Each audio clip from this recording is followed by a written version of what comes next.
दूसरे देशों के ई गवर्नेंस सिस्टम को देखें तो अमेरिका में एक एक्सेंचर कंपनी ने रिसर्च किया और बताया कि केवल 27% सिटीजन ही अभी के लेवल की जो ई गवर्नेंस सिस्टम है उससे सेटिस्फाई है। लगभग 92% सिटीजन्स और बेहतर डिजिटल सर्विसेज या गवर्नेंस सर्विसेज चाहते हैं।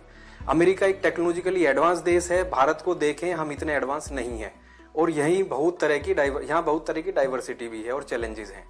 जैसे रीजन के बेस पे डाइवर्सिटी है, लाइफस्टाइल वाली डाइवर्सिटी है, रिलीजन की डाइवर्सिटी है, लैंग्वेज बेस्ड डाइवर्सिटी है, रिसोर्स डिस्ट्रीब्यूशन की डाइवर्सिटी है और डिजिटल सर्विसेज और गवर्नमेंट सर्विसेज को यूज करने के पैटर्न्स की डाइवर्सिटी है। भारतीय सामाजिक आर्थिक विविधता के कारण भारत में ई गवर्नेंस सेटिस्फैक्शन लेवल और भी बहुत कम है। हमारी पॉपुलेशन भी उतनी डिजिटली लिटरेट या पढ़ी लिखी नहीं है। इसको हम बैंक या फाइनेंशियल फ्रॉड के होने वाले इंसिडेंट के डेटा में भी देख सकते हैं। इंटरनेशनल लेवल के हिसाब से देखें तो अभी हम बहुत पीछे हैं और इसका एक महत्वपूर्ण कारण है गवर्नमेंट में अनस्ट्रक्चर्ड प्रोसेसेस, टेक्नोलॉजी प्रोडक्ट्स का लिमिटेड यूज और गवर्नमेंट के प्रोसेसेस प्रॉपर तरीके से स्ट्रक्चर्ड या यूनिफॉर्म नहीं है। गवर्नमेंट के कामकाज में कॉमन स्टैंडर्ड्स की कमी है और डिजिटल इंफ्रास्ट्रक्चर की भी कमी है। अनस्ट्रक्चर्ड प्रोसेसेस का मतलब है कि हम ऐसे समझ सकते हैं कि जैसे एक फाइल की प्रोसेसिंग और नोटिंग यूनिफॉर्म नहीं होना, अलग अलग जगह पे अलग अलग तरीके से होना।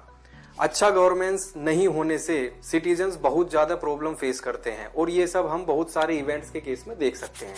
जैसे कि बिहार और असम में बाढ़ आने के टाइम पर मिसमैनेजमेंट, राजस्थान, महाराष्ट्र और आंध्र प्रदेश में सूखा होने के टाइम पर मिसमैनेजमेंट, किसानों की आत्महत्या की घटनाओं को सही से एड्रेस नहीं कर पाने के समय पर, डेंगू जैसी आपात स्थिति डेवलप हो जाने के बाद, ट्रांसपोर्ट के समय पर जब अनकंट्रोल्ड भीड़ इकट्ठी हो जाती है तब हम प्रॉब्लम फेस करते हैं।